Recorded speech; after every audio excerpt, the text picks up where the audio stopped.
omzum yükle doldu ama bende vazgeçmek yoktu. Bitmedi, bitmedi, bitirmedim.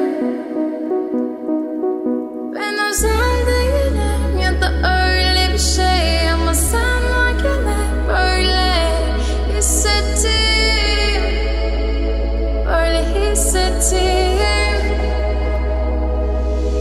Yanan her şey gülmüyor olmalı, bunu sen de hatırlarsın da artık